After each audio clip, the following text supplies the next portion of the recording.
In 1838, an English explorer, hacking his way through dense Indian jungle, discovered these beautiful temples. But as he got closer, he was appalled by what he found. He had discovered the lost erotic temples of India, temples which even today are shrouded in secrecy.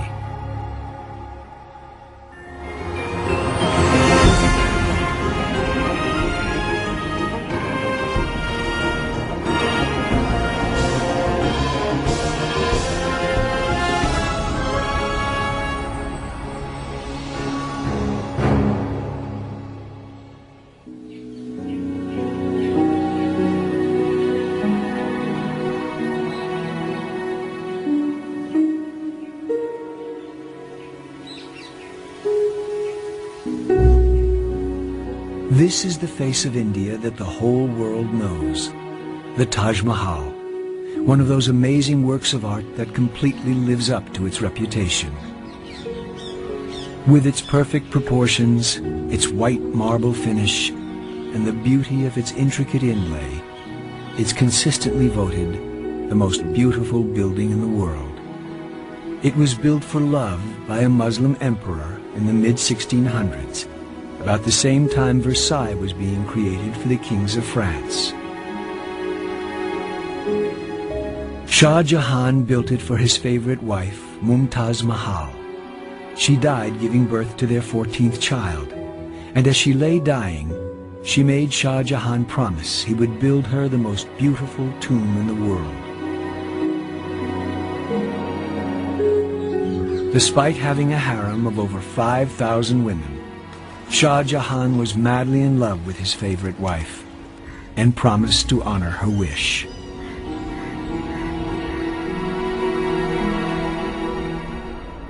The emperor collected gems, so his craftsmen carved gemstones into flowers and shapes, carefully slicing thin sections of jade, lapis, amber, jasper, and amethyst, and then inlaying them into the white marble.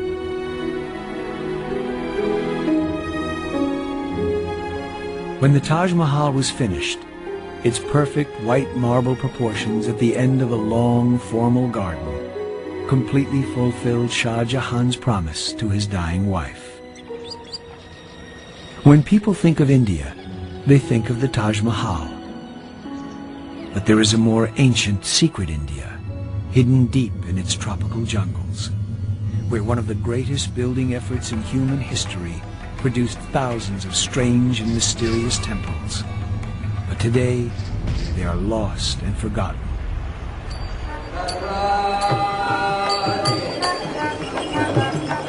This is India's deep south, the heartland of traditional Indian faith and culture, a land of dazzling emerald green rice fields and immense palm forests, where every few miles a temple soars above the surrounding countryside.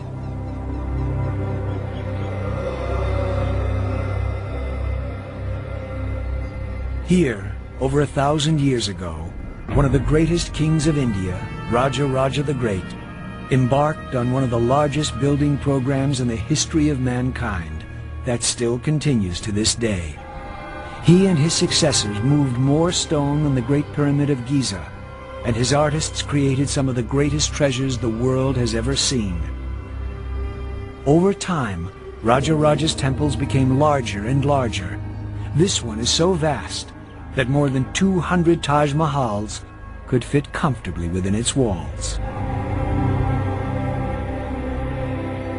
Why did Raja do it? Well, it was the same motive that built Europe's cathedrals and Egypt's pyramids. He was moved by the power of faith.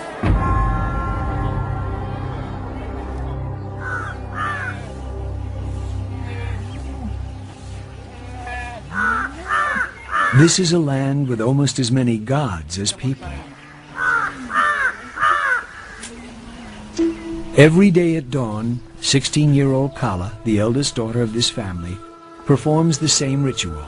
As the sun rises, she draws intricate designs with colored rice flour outside her front door to bring good luck.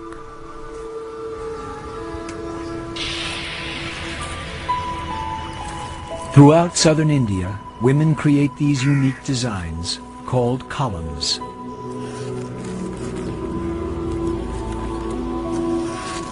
A column is not meant to be permanent, though, and the colored rice flour is dispersed throughout the day, only to be renewed the following morning. The rice flour goes to feed the ants and insects. Hinduism believes all life to be sacred. Even the humble insect has its place. In the larger temples, hundreds of priests carry out the thousands of religious tasks necessary to keep the gods happy. But these are not the gods of the West. Here, the priests are worshipping a phallic symbol, a stone lingam found in thousands of Indian temples. The West has never understood this erotic side of the Hindu religion, with its lingams, naked sculptures, and many-faced gods.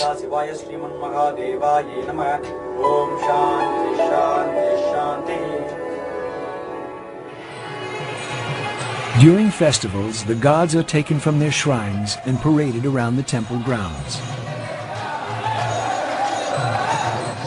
At the end of the day, their costumes are changed, and they are put to bed for a few hours' rest.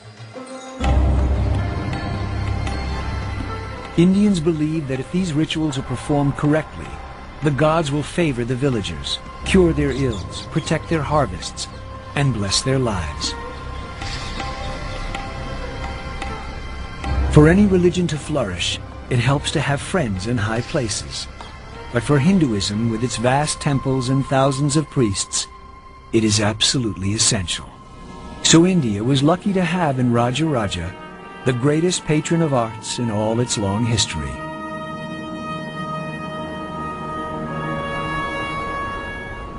And this is where he started, with this great temple at Tanjore. When it was finished 1,000 years ago, it was the most amazing building in India, more than 10 times taller than anything built before it. And it's not only huge, but it's all made of granite, one of the hardest stones in the world. The personality of Raja Raja is stamped all over this building. The most successful king the South ever produced had to build the greatest temple ever seen.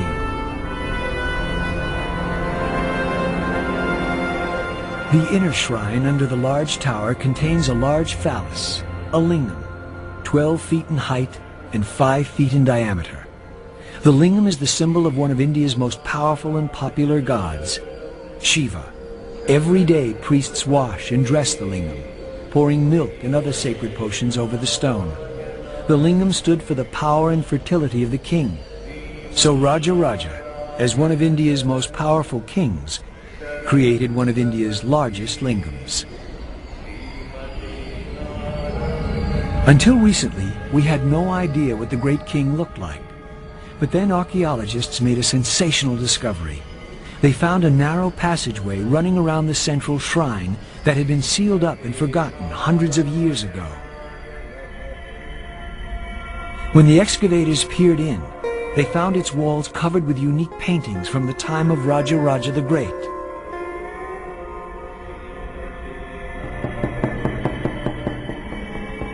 Because Raja Raja was a devotee of the god Shiva, the walls are covered with scenes of the god's exploits.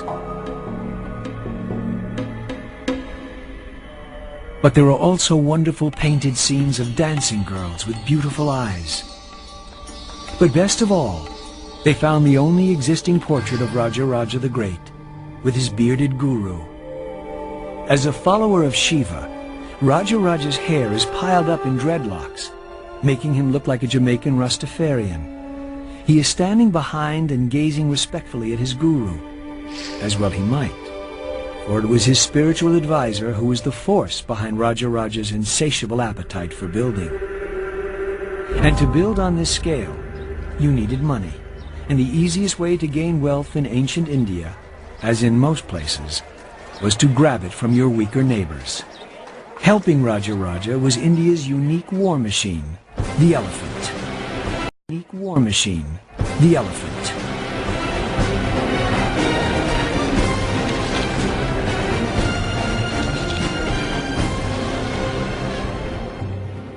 Here in the jungles of southern India, Raja's men searched for wild elephants. Docile animals born of tame parents were not good war elephants. Raja wanted only the biggest, fiercest, and fittest tusker males for his military machine.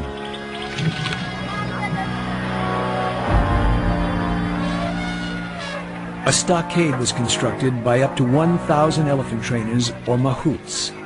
They would then drive the herd into a funnel that led into the stockade. Once the elephants were inside, the door was shut, and the training process began.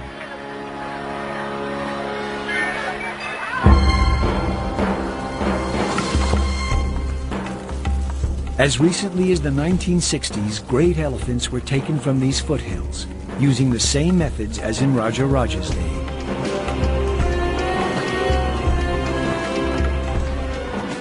They picked the strongest bulls to be trained for the battlefield. The rest would become working elephants, used for Raja's construction projects.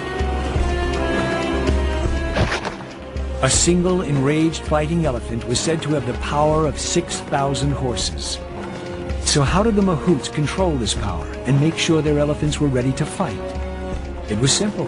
They got the elephants drunk. Before a battle, the war elephants were made to drink arak, fermented rice liquor.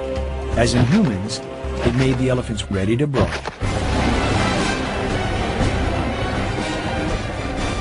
They could literally slice their way through the opposition with razor-sharp blades attached to their trunks. From atop the elephants, spear throwers, archers, generals, and even the king would rain death around the heads of the enemy. But how do you take a wild elephant and make it into a fighting machine?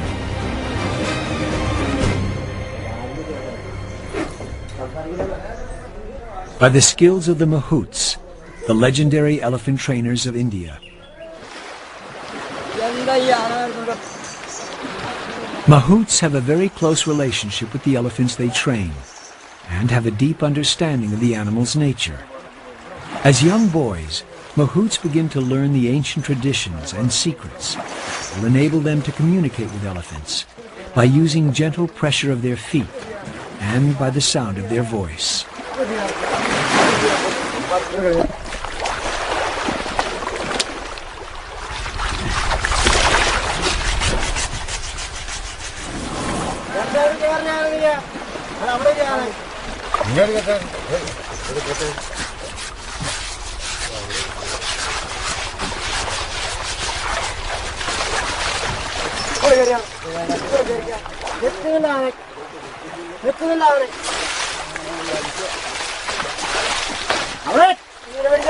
Elephants are very intelligent animals and can perform complicated tasks with amazing dexterity and strength. Raja wanted every elephant he could get his hands on. He was one of the most ambitious kings the world has ever seen. No one had ever built higher in India until Raja's great temple at Tanjore. In only a few years, hundreds of thousands of tons of pure granite, one of the hardest stones in the world, were hacked out of the earth to build his dream temple. The quarry that provided the granite for the temple was over 50 miles away. So how did they move this huge amount of granite 1,000 years ago?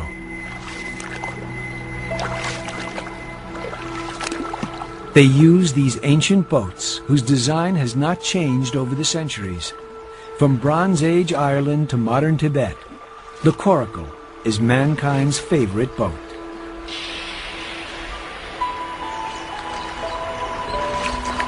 All you need is some flexible wood and animal hides. In some parts of India, the coracle is still used to ferry people and their possessions, goats, and the occasional motorbike across rivers. But a coracle could only move blocks weighing a few tons, sufficient for much of Tanjore, but no use at all for this, the huge capstone on top of the temple. It consists of two massive blocks of granite, each weighing 40 tons. How on earth did you get a 40-ton block of granite hundreds of feet in the air in 1010 AD? It's a mystery that has baffled historians for years.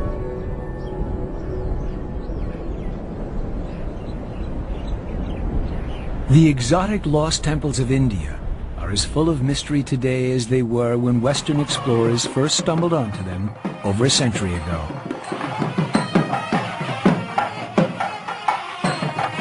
Someone who has given considerable thought to the mystery of how ancient Indians raised massive blocks of granite to the tops of temples is the present Prince of Tanjore. He's fascinated by the achievements of India's greatest king, Raja the Great. He told us of a legend passed down from generation to generation in his family that might provide a solution to the mystery of the giant capstone. He directed us to the area of the town where family tradition spoke of the remains of an ancient ramp.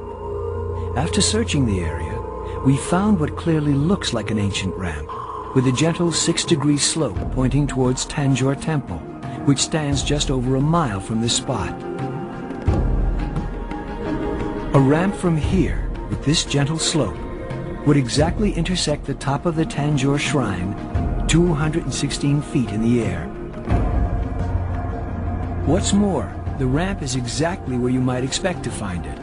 Most Hindu temples face east to meet the rising sun, and it is to the east that all the smaller buildings are constructed. So the only direction to build an enormous ramp is from the west.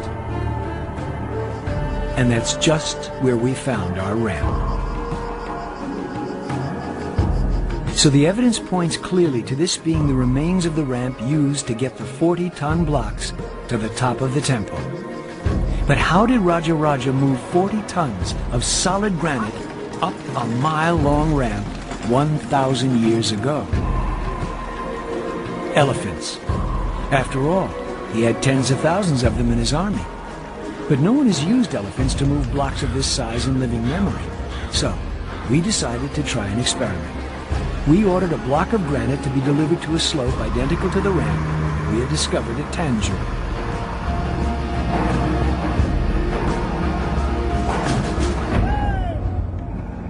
The block only weighed 25 tons, not 40, because that is the maximum weight you're allowed to transport on Indian roads.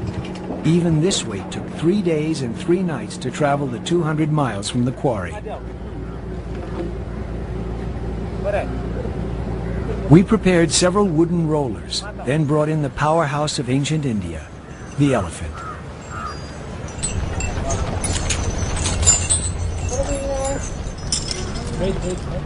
The elephants moved into position to both push and pull the block.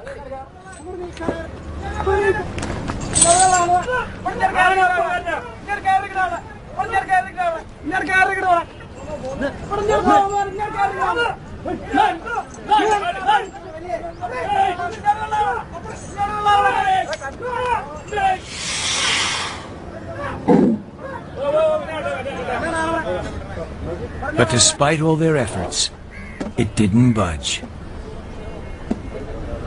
It looked as if we had failed.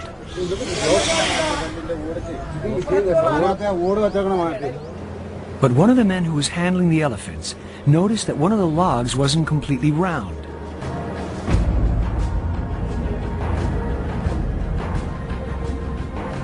That log was removed, and the elephants tried again.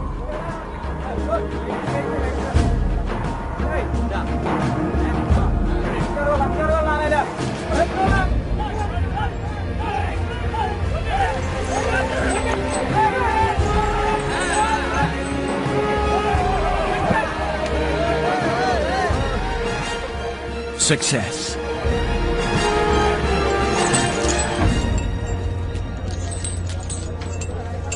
Not only did the elephants move the block, they picked up the rollers and put them in place for the next push.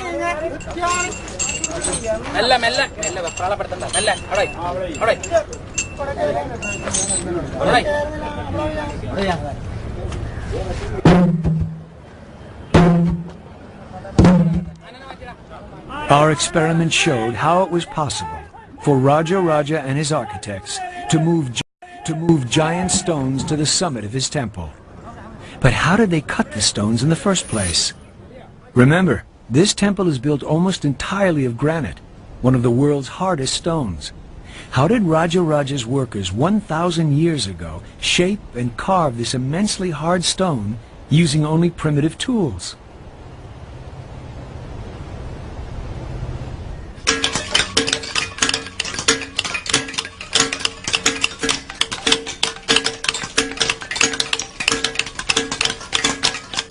The main business of this resort town just south of Madras is sculpting granite.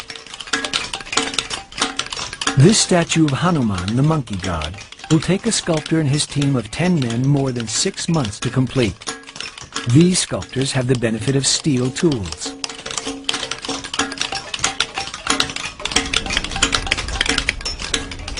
In the 9th century, the only tools available were made of soft iron. It would have taken many years for a statue like this to be carved. So this carved rock face must have taken decades.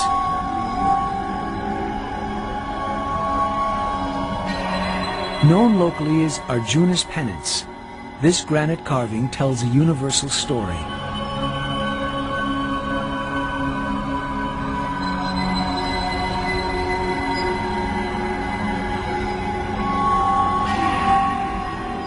See this holy man standing in the burning sun on one leg, with his hands in the air performing the penance?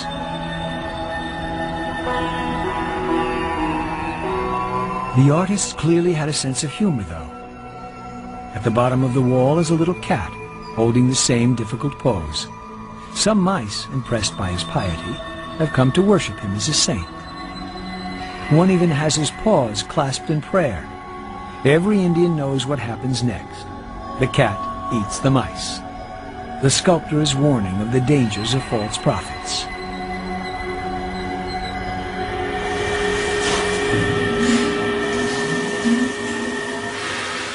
Iron tools might have been fine for sculpting, but how did these ancient craftsmen quarry the hardest stone in the world? Today, even a diamond-tipped circular saw and countless gallons of water will take hours to cut through this block of granite. Looking around, you can see clues to how this would have been done 1,000 years ago. Once he had decided which segment of stone he wanted to quarry, the stonemason used a small iron chisel to hollow out rows of little pockets in the granite. Then he hammered wooden blocks firmly into the holes and poured water over them. The wood would then slowly swell until the granite split. That's how Raja quarried stone for his temples.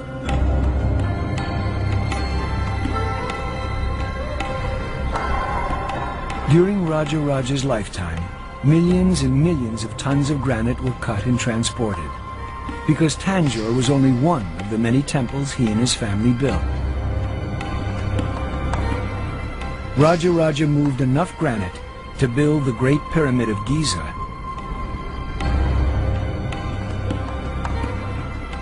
What was the driving force behind this building frenzy? Religion. You see, as a king, Raja was in a terrible bind. On the one hand, his religion told him not to kill, but on the other, as a successful king, he was supposed to make war on his neighbors. And so he was responsible for the death of hundreds of thousands of his enemies.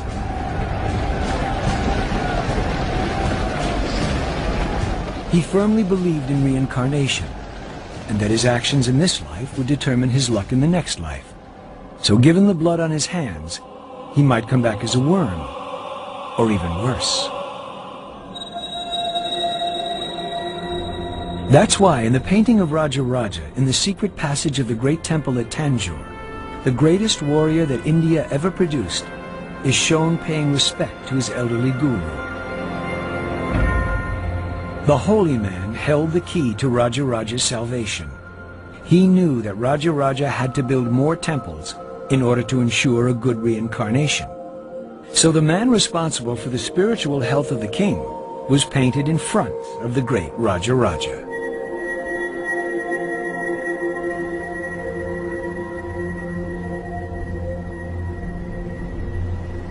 Even for a king as rich as Raja the Great, building a new temple was an expensive operation. It wasn't just the building, it was the upkeep. An Indian temple employs thousands of people.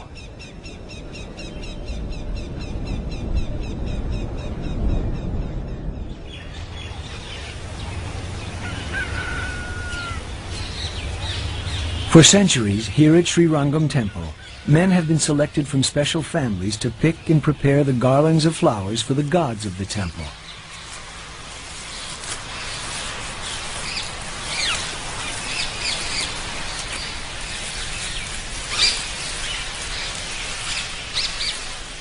"58-year-old Ramanuja can never marry and must maintain a vow of silence as he prepares garlands for the gods. Every day he rises before dawn to start picking the many sacred flowers. String is strictly forbidden, so he uses fiber from dried banana trees to tie the garlands together. Up to 40 garlands a day for 20 gods and saints are produced in this little room, which no one except Ramanuja and the other garland makers can enter.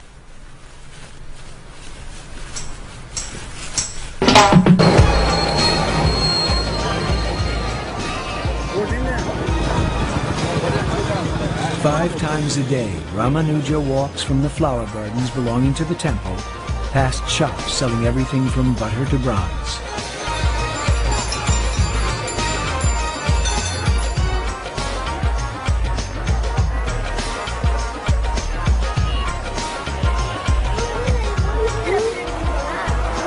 It's a huge, bustling city of 50,000 people, and all of them depend on the temple for their livelihood. Ramanuja is part of a team of several hundred people who maintain the temple and its rituals. And in Raja Raja's day, the king paid for the whole thing.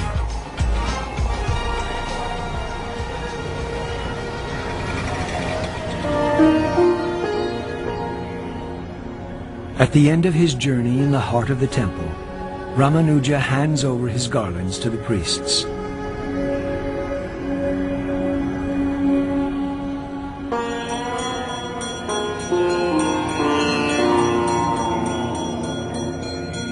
So that the many gods of India can be properly cared for.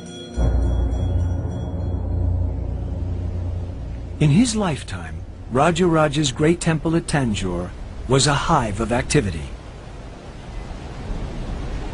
A temple this big needs hundreds of people to run it. Inscriptions tell us that over 4,000 cows, 7,000 sheep, and 30 buffalo were needed to supply the butter for the hundreds of lamps that lit the temple. It must have been a blazingly bright place. And all this was to light only one temple. Raja Raja provided for hundreds of temples that he created, spending fabulous sums of money to ensure that he kept his karma in good standing.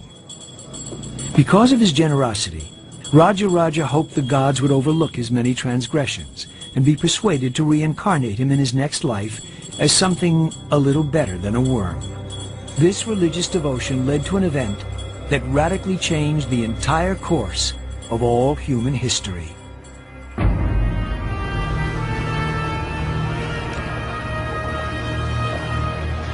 One of the best-kept secrets of the lost temples of India is that Indian kings like Raja Raja were as important to world civilization as the ancient Greeks. Indian traders rode the monsoon winds to Southeast Asia and beyond, bringing their gods, art, and architecture.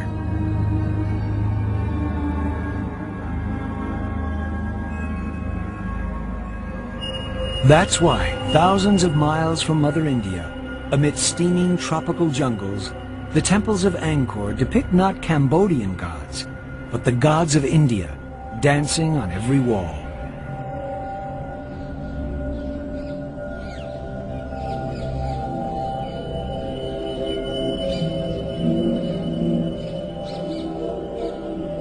Not only did the traders bring new religions to distant parts of Asia, they also carried with them some of the greatest art ever created. The incomparable religious art of India. Ever created. The incomparable religious art of India.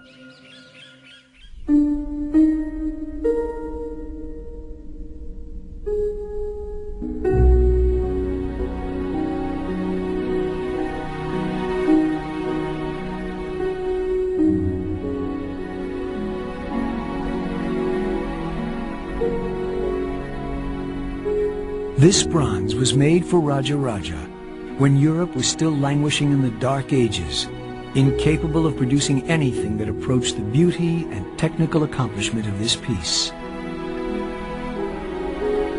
It is the Lord of the Dance, Shiva as Nataraja, simultaneously crushing the dwarf of ignorance underfoot, beating the drum of creation, unleashing the fires of destruction, and finally raising one hand in assurance, telling us to fear not.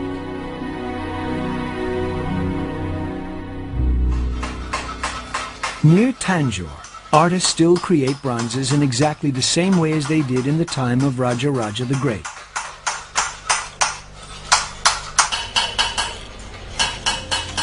Ramalingam, a 7th-generation master bronze caster, prepares the wax figure for the first stage of this age-old process.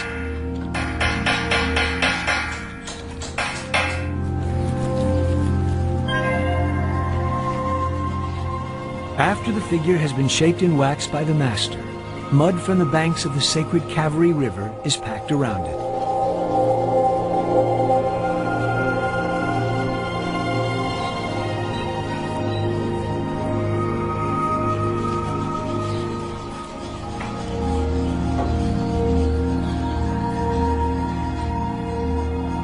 The mud cast is left to dry, then slowly heated until the wax melts completely. The hollow mold is now tough enough for the mixture of precious metals that will make up the image of the god. Copper, brass, tin, gold, and silver are melted together at temperatures reaching over 1,000 degrees centigrade and then poured into the mold and left to cool.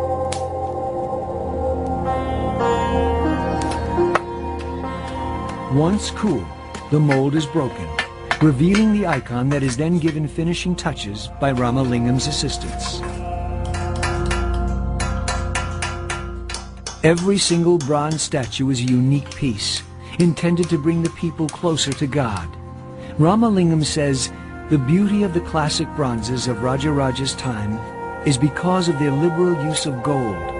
Nowadays, the temples that commission bronzes have much smaller budgets.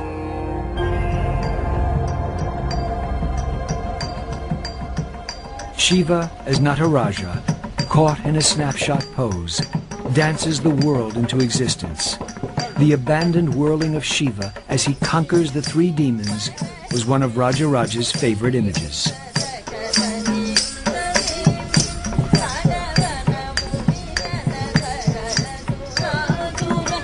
A temple without dancers would have been like a football team without cheerleaders. The whirling of the finest temple dancers, or Devadasis, accompanied worship. Without dancers, the god could not be expected to perform its role as the giver of blessings and the protector of the temple.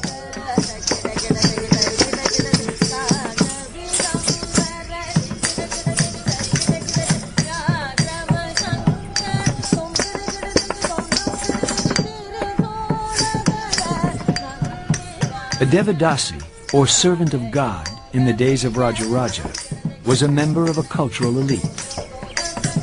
These beautiful women could dance, sing, act, compose poetry, and paint. In his many temples, Raja Raja supported tens of thousands of these brilliant women.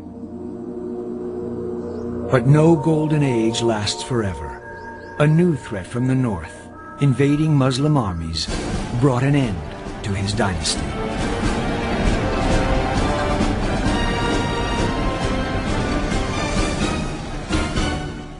All over the south, in the tens of thousands of Hindu temples, desperate measures were being carried out. These Muslim invaders didn't just rob the rich and depart. They destroyed every Hindu image they could find, and if they couldn't destroy it, they defaced it. This Muslim army wanted to wipe Hinduism off the map of India. So Hindu priests hid precious idols. Bronzes covered with gold and diamonds were buried or locked in secret rooms. The bronzes were a prime target for the invaders, searching for jewels and precious metals. These bronzes were all taken from their temple shrines and buried in fine white sand, to remain hidden for over 700 years until their discovery in 1965. One of the greatest archaeological discoveries of the century.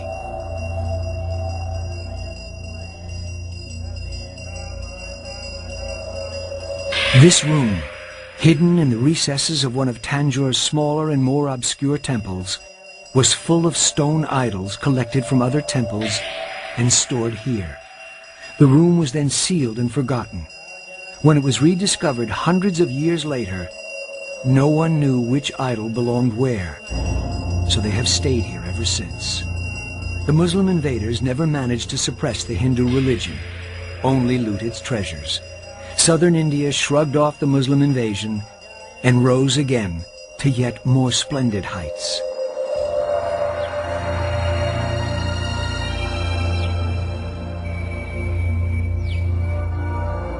The heartland of southern India, with its sun-baked red earth and huge piles of granite boulders that looked like they have been arranged by playful giants, could be mistaken for the surface of Mars. But amazingly, a great Indian city once flourished here, and its inhabitants looked back to the golden age of Raja Raja and built a celestial city beyond anything even Raja Raja had imagined. Centuries after Raja Raja's temples had been swallowed by the jungle, a new mysterious holy city rose on a barren plain in southern India called Vijayanagara, the City of Victory. It was founded in 1350, and within 30 years, the city was larger than any other on earth, with a population 50 times greater than medieval London or Paris.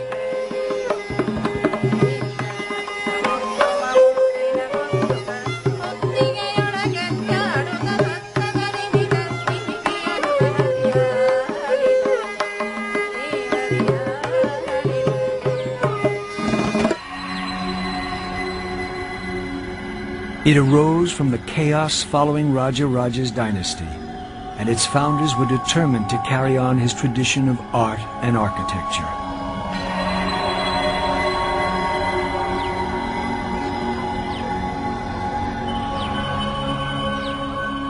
The carved granite murals created for their court show us the lifestyle of the rich and famous.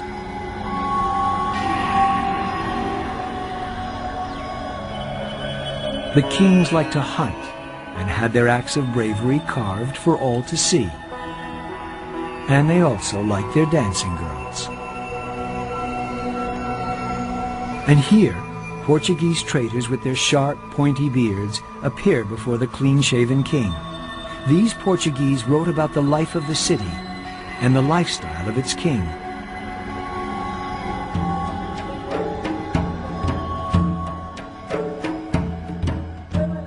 The king allowed the Portuguese traders to witness his morning routine. Every day he would drink a pint of oil and rub some more oil into his skin. Wearing only a loincloth, he would exercise with his sword and wrestle for a time with his favorite opponent.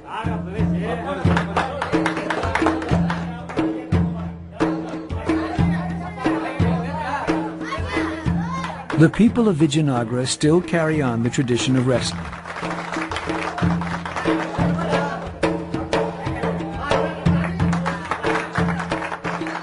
Though in the modern version, the idea is to hold your opponent up in the air for more than 3 seconds to secure a victory.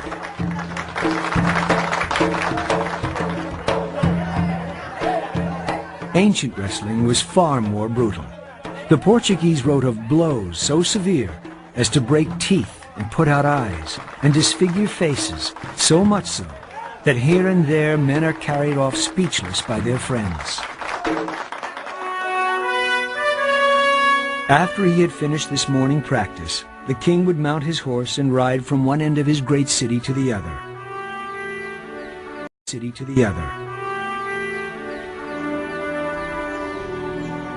It was during his reign that the empire counted all of southern India under its control and traded with both the Arabs and Portuguese.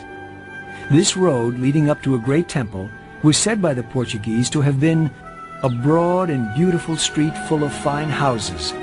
The houses belonged to merchants, And there you will find all sorts of rubies and diamonds and emeralds and pearls. Every evening there is a fair where they sell horses, citrons, limes, oranges and grapes. You have all this in a street which leads to the palace.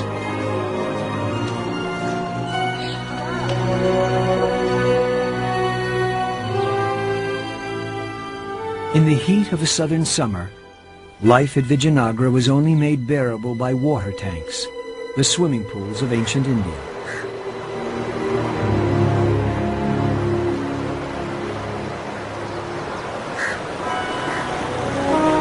From the queens of the great courts to the peasant women in the fields, the women of southern India practice ritual bathing every day.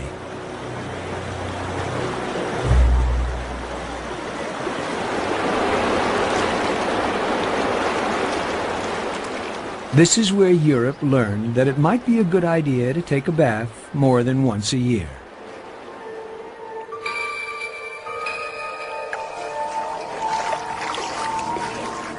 Noblemen and women, queens and their serving girls bathe within the palace walls in water brought from the river by an ingenious aqueduct system.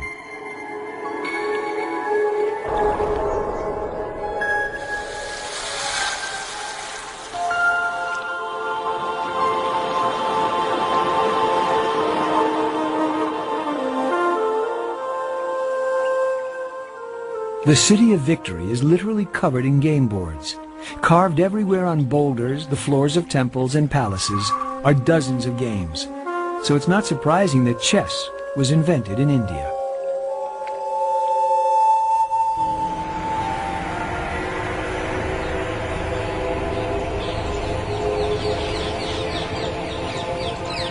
It's called Chaturanga.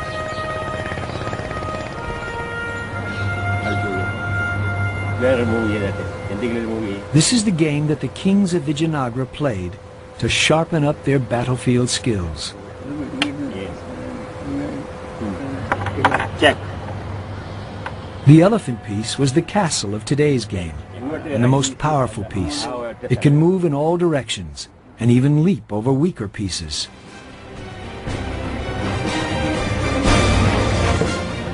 This power reflected the unstoppable nature of the elephant, whose fearsome presence decided the outcome of the battles of Imperial India. A game of Chaturanga could last for days or even weeks, as long as a real battle, with the loss of the godlike king spelling defeat. After 200 years, the impregnable city of Victory fell to the Muslim invaders from the north. This was not just a battle for territory and plunder. It was a battle for supremacy between the Muslims' one god, Allah, and the Hindus' hundreds of gods.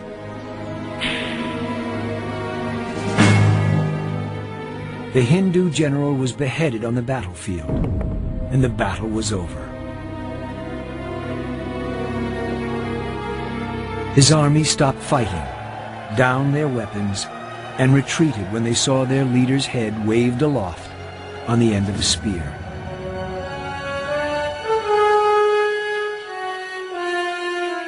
The city was literally torn apart.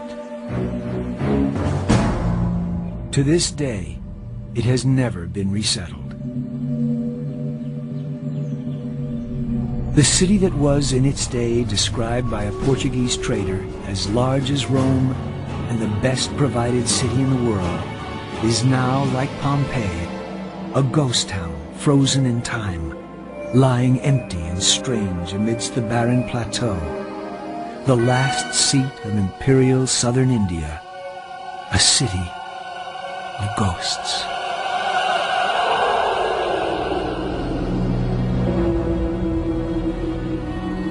But the South rose yet again, and conscious of the traditions of Raja the Great, built ever larger and more beautiful temples, the jewel of which is Madurai, the grandest and most graceful of all India's temples.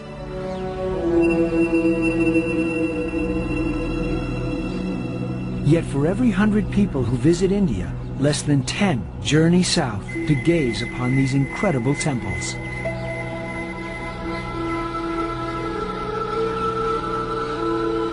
The central shrine was the home of the gods, and it was considered incorrect to build anything other than a modest but often gold-plated roof over the shrine. So since the central shrine couldn't be enlarged, the rest of the temple began to get bigger and bigger.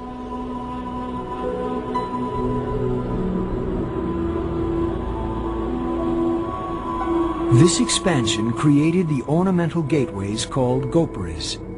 Now they took wing and soared to unprecedented height and glory. The ones at Madurai are particularly graceful and crowded with sculpture. One gateway has more than 1,000 individual statues on it.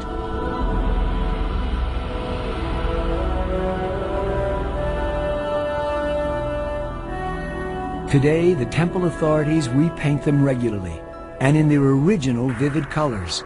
The result is truly out of this world. Grand as Madurai is, it is far from the biggest.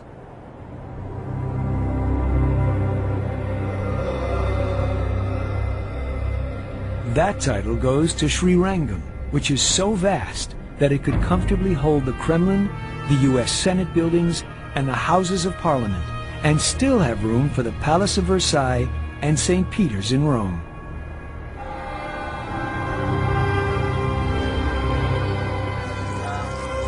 And in the temples, the ancient bronzes are still worshipped, 1,000-year-old hymns still sung, an unbroken line of cultural continuity back to Raja Raja. But to the majority of people in the world, even to many in India, this is a lost and forgotten world. Why have these temples, the legacy of Raja Raja, been ignored by the Western world? Part of the answer lies in what happened here in February 1838.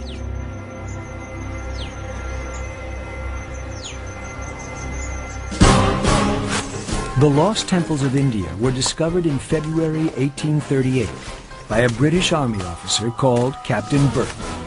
He was told of the wonders to be seen in a place called Khajuraho, deserted for hundreds of years and covered by a thick canopy of trees. The trouble started when he came close enough to see what was on the walls. I found the ruins most beautifully and exquisitely carved. But some of the sculptures were extremely indecent. The religion of the ancient Hindu could not have been very chaste. The temple walls are covered with scenes of group sex, aroused males and eager females. It is not exactly what the average Christian expects to find on the walls of a house of worship. In the Hindu religion, however, things were very different. One of the many goals in Hinduism was the pursuit of love, and they saw nothing wrong with portraying the pursuit of sexual love on their temple walls.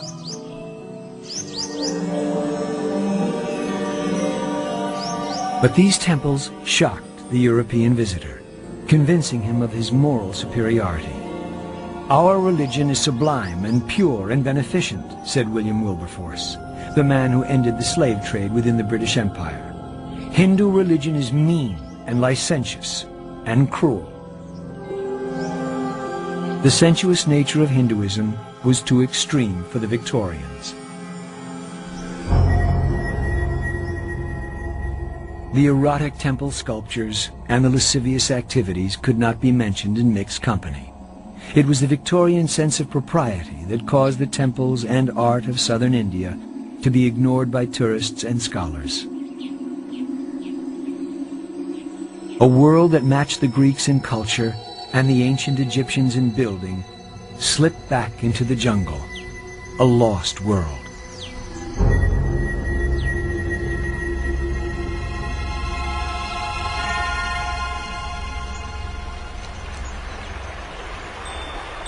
The Europeans in India may have found Hindu gods and temples strange and uncivilized, but they admired and felt comfortable with the architecture of India's Muslim overlords and their one god, Allah. No many are monstrous idols here, no highly erotic sculpture, no dark sanctuaries with half-naked priests worshipping phallic stones. Here was an architecture that appealed to the European mind, full of graceful Gothic arches and white marble. Here they found buildings that matched their idea of what the mysterious East should be like. So it is the northern Indian monuments that most tourists visit. The Hindu South is still firmly off the travel plans of most visitors to India. Despite its contribution to Indian and world civilization, the legacy of Raja Raja the Great has been ignored.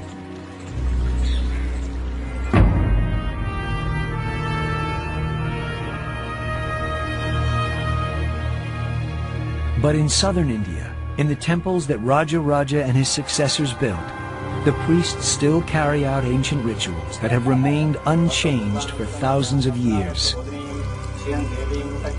While the rituals of King Solomon's court in Jerusalem have faded, and the rites of the Ming emperors in Beijing's Forbidden City have all but vanished, to enter a temple here is to enter a time warp. At dawn, in a ceremony carried out every day for thousands of years without interruption, the priests chant the ancient magical words to wake the gods.